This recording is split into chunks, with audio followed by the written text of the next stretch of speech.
What's going on, guys? It is a special broadcast of the Chasing Waypoints podcast. That is right. We are live from the 2023 Sonora Rally, round number 3 of the World Rally Raid Championship.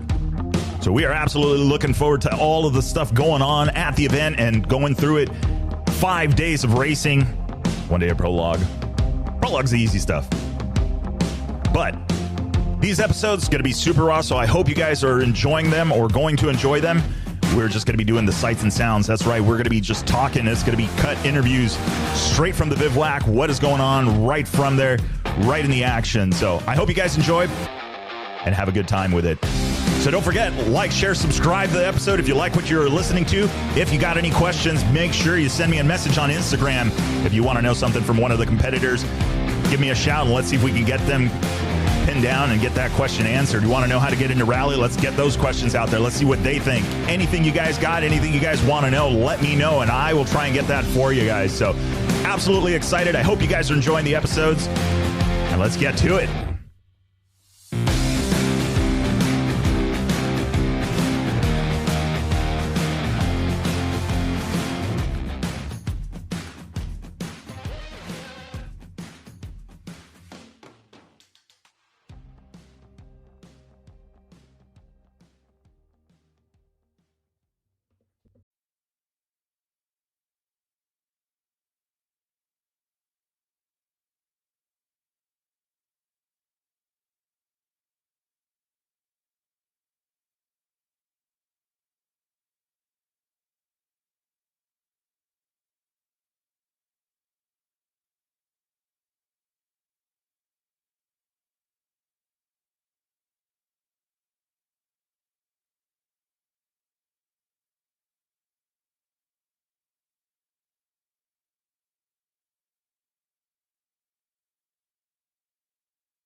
Here, hold on to that. Let's talk really quick. You got a minute? I sure do. Let's just talk off piste just super quick. All right. 3 minutes, I'll send them back. All right. All right, so catching up. Luc. Yes, sir. All right, tell me, Off Piste Adventures. Yeah, so it's kind of an idea that started a few years ago. You know, I started doing rally and coming down to the first Sonora Rally. It was called the Cortez Rally way back when. And, you know, each one of us from Kansas, we kind of created our own bike and tried to made our own mistakes along the way and all that stuff. And then, you know, when we come out here, we got like 2 different brands of bikes, different models or whatever. So spare parts is kind of like out of this world. And then we kind of decided this year try to kind of combine our resources together. And so we went out there and bought like 3 brand new bikes. Nice. And build them up like the way they should be built from the get-go. Cool. And the idea, it's like we're going to be kind of renting it by the hours for the members, trying to make them as cheap as we can. The idea is like in 2 years when the bikes are off, we got enough money in the chest to go and replace those bikes, you know what I mean? But the idea is like this way it's going to be more affordable for people to do it, you know? But it's not like we don't want any free rider per se, right? Yeah. You will have to put either some time or hunt for sponsors, try to help us to go out there. And yeah, if you do that stuff, you know, based on, you know, you're going to kind of earning points and stuff like that. Yeah. And based on that, then, you know, if you're ranked and then can have a bike available to go and race Sonora and all that stuff, and we pay as much as the cost as we can afford. And that's kind of the idea, try to get more people to the sport, you know. I mean, obviously all the people in California and in the western part of the US, you guys are spoiled, but you know, when we are from Kansas, we had an extra day of travel minimum, and we don't have quite the terrain you guys have to practice on and whatnot. So it gets pretty expensive pretty fast. So yeah, I can imagine all the travel expense just to go to a place to ride and all that. I mean, you guys got a lot of back roads, stuff like that. You know, maybe basic road books. Or? Yeah, so we do basic road books and all that stuff. You know, but back roads is kind of like big squares, so 1 mile one way and 1 mile the other way and all that stuff. So which makes it even super hard, because if you make the wrong turn, 1 mile you're going to find a road that goes the direction you think you should be going. So it's going to take you a while to catch up that you're lost potentially. And then obviously the HP, we don't have really anything unless we know the farmer around to make some HP in his field, you know, and all that stuff. So that might be a little difficult to convince. So that's about it. But you know, with that being said, there's some pretty nice riding, and a lot of guys that try it, even if the riding is not near as good as here, for instance, Sonora, they still get hooked to the navigation side of things. So that's good. Yeah, I think that's the big, you know, is getting just in front of a road book, right? You know, and it seems like you guys got the bikes and all that stuff. And I mean, you're just getting started. When did you guys basically open the doors? Yeah, we got the bike in December or whatnot. So we're just kind of getting started. We're supposed to have 3 riders, because part of the deal is like we believe that we can raise enough money to pay fully for one guy, one bike to come to Sonora every year. Obviously somebody that's never done rally to kind of get them hooked, you know what I mean? Yeah. And so the guy that kind of quote unquote won it this year, he had some issues with his passport, so he's not here. Oh man. That's the way it goes. But he's pretty excited.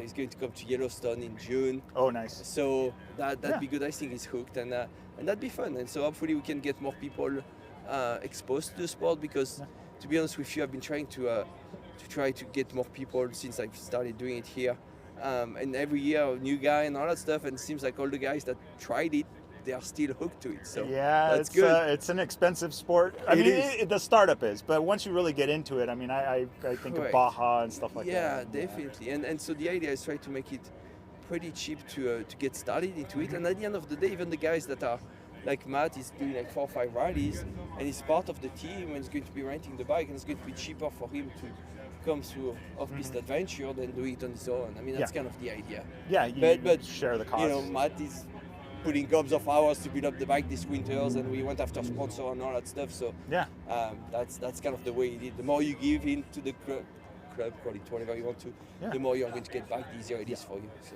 Yeah, I definitely believe in that. I think, and I mean, it's like a rally family. Everybody knows everybody, and so it's dangerous, because if you try it, you're going to get hooked. That's it's like, you know, you come back here and you see his name and Scott Whitney and, you know, Mike Johnson, it's like, hi, and, you know, it's almost like you've known him for years and years and years. So awesome. Well, cool. So what's next for you guys? What are you guys, scrutineering done with the bikes? So scrutineering is done. So now we're probably going to go back to the hotel and try to grab some dinner, and then go to the riders meeting at 8 p.m. tonight, I believe. Oh man, that's running quick. And then tomorrow afternoon the prologue, and then that's going to be the event, and trying to make sure they both stay on 2 wheels. You know, Jordan, that's his first rally. So that's going to be a learning curve, but hopefully he's okay. He's a good rider, so he should be fine. And I think just for the experience, I mean, you come here in the bivouac, and especially now with all the FIM and the FIA trucks and all that stuff, it's like kind of like a kid in a candy store. Right? Yeah, I'm seeing these things. I'm going, man, this is these are very different. I know. You see them on TV, like the Mini, you see them on TV, and then you see them in real life. It's like, holy cow, that's a pretty big vehicle. Yeah, it doesn't seem as big as they, you know, or I thought they were actually bigger, and then I'm seeing them now. I'm like, oh, it's not that big. Yeah, but you're used to the monster truck in Baja and all that exactly. Stuff, all the trophy trucks. And all that. So very different. But that's pretty amazing. So nice. I mean, that's going to be exciting to see them on track. I hope I've got a spare bike now since this rider is not riding. I'm kind of happy I can get on track to kind of see them go by and take some pictures at some point. Oh, that'd be awesome. I want to hear these things in the dunes because they're engines in the way they're, yeah. I mean, it's just like, so my understanding, maybe, Victor, I was told that they're going to send the FIM and the FIA car before the national, is that right? Yeah, that's my understanding is that's how it's going to go. So because I was thinking like national guys would get passed by the FIM, but that's probably not going to happen then. Which is probably better for safety, but I think so. In the same token, the experience, I remember the first time I was in the dune and a black trophy truck passed me in the dune. That was pretty cool. It's kind of life-changing, you know. I know. You learn some things. 2 dunes later, it was stuck, and so that was all good. Part of it. Yeah, it's part of definitely. it. Well, awesome. Well, thank you. Anyway. I appreciate you taking the time, and we'll catch up with you out again. Sounds great. Awesome. Thank you so much, Thank Victor. you. Yeah. Awesome. Thank you. It was nice to meet you, Victor. Dude, well, we got to really do a real... Definitely, you do a great job, and I'm loving it that you're putting this stuff out there on all that stuff and all that stuff to get more people involved. So. Yeah, that's my biggest thing is like I'm tired of the... Hey, what's going on, guys? This is Victor with the Chasing Waypoints podcast. Hey, super quick break in the episode. Want to talk about really quick about Spotify for podcasters. If you are interested in getting your story out to the world, starting your own podcast, it is super, super simple. Head on over to spotify.com/podcasters and get all of the information. It is a one-stop shop. You can edit, you can do Q&A, you can do video podcasts, all sorts of different things in one platform. They handle all of the distribution for you, so it is super, super simple and effective. So with that being said, guys, let's get back to the episode. Hey, y'all, this is Victor with the Chasing Waypoints podcast. Super quick. I've been using the countershocks now for about 6 months on my bikes, and it is an absolute go-to. Super quick and easy to install. 4 bolts, and it is on the bike and ready to go. It has helped reduce the vibrations on the handlebars, the fatigue in my hands, and all of those hard hits is just making the bike track a lot better. So I absolutely love that thing. Check it out. Link is in the description, countershocks.com. All right. Catching up with Jacob Argubright. Welcome, Sonora Rally 2023. So, all right. Well, thanks for having me, Victor. Good to be here. Totally off the cuff, right? We just stopped you. Like, come here. Yeah, I wanted to catch up and just say hi. We still got to do a recap show, so we'll get to that soon. But how are you feeling? Ready? Yeah. I got back from Dakar, took some time off, did some things I wanted to do, and got ready for this. And I'm excited because I was thinking, actually, I think probably where I first met you, like Rally Comp, like all these different things. My first experience was 2021 Sonora Rally, which was a long journey. But ever since then, I went to Abu Dhabi, went to Dakar, and now I'm back here. So it's just cool to be back. Very nice. So you're on a RFR? Yes, sir. Nice. So, that's the big forks on that thing too, isn't it? Actually, no, I wish. Dude, they look huge. Maybe it's the stickers. Nice. So how does this compare to your Hare and Hound bike?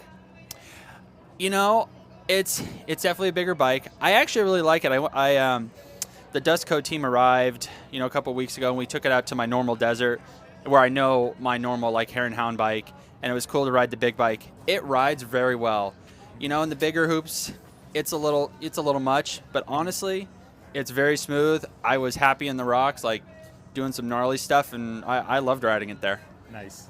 Yeah, I've heard that a lot, that they're stable because of their weight, but yeah, not what you want to run all the time. Yeah, just knowing how my Hare and Hound bike feels and paying attention to this, it took a little bit, but yeah, it's smooth and it's nice and it's fast. Nice. Anything you're kind of looking forward to here in Sonora now with all this? First to finish, because last time I ruined a motor the first day. I made my friend Larry go back to the States, get another motor. I ruined that one.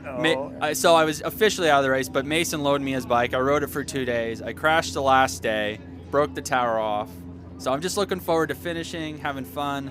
We're doing a little bit of testing on the bikes, and as soon as we're done, the Dustco team is leaving bikes, so I'm actually looking more forward to after, because I'm going to do a bunch of testing and try stuff and actually have the bike in the States for a while. Nice. So I did see you guys are looking at doing some training.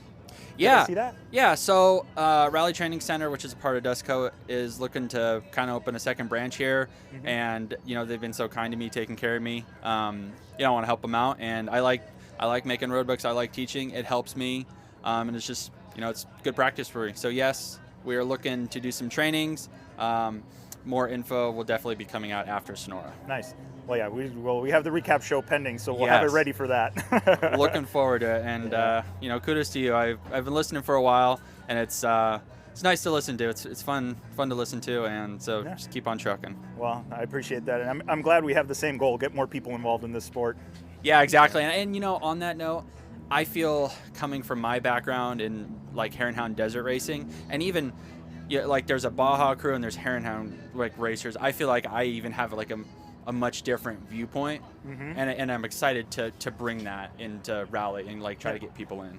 So that's an interesting one, just super quick, but a lot of people know like bucket list is Baja, and there's a lot of people that have a bucket list for the Dakar, but the Hare and Hound, like, how does a Hare and Hound work? Like, if you line up at the line, I know the bomb starts, which is absolutely nuts to me, but run me through a Hare and Hound so people kind of know that format. So Hare and Hound is typically 2 or 3 40-mile loops. They are all different terrain. The first loop consists of everybody. It's generally a little bit easier. You do a bomb start, which you mentioned, which all the experts start at once, all the amateurs start at once, all the novice start at once, and it's usually 100 or 200 people just going. It's silent, then all of a sudden, just a loud roar of bikes. After the first loop, you come in, you do a pit stop. Some of the classes will not go out on the second loop. The second loop is generally tougher, and that's determined by age, skill level, and a couple other things. Okay. So some people go out in the second loop, tougher loop. The first loop is a lot like rally terrain. The second loop is not hard enduro, but it's in between rally and hard enduro, I would say. So it's tougher, it's fun. And then some, depending on what club or race or where you are, sometimes we'll have a third loop. Okay. But yeah, you just third come into loop, even worse or even more challenging, or mixed bag? Yeah, mixed bag. Sometimes, sometimes they'll only make the pros go, not so much anymore. But yeah, it's a mixed bag, and sometimes they just do it for length.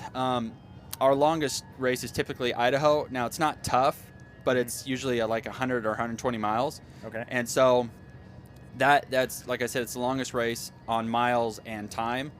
Our races are typically between 2 and 3.5 hours at my pace. Okay. Yeah. Which is fast. Yeah. You may or may have not shown a few people the fast way around the desert. I try. What's the record? Where are you at now?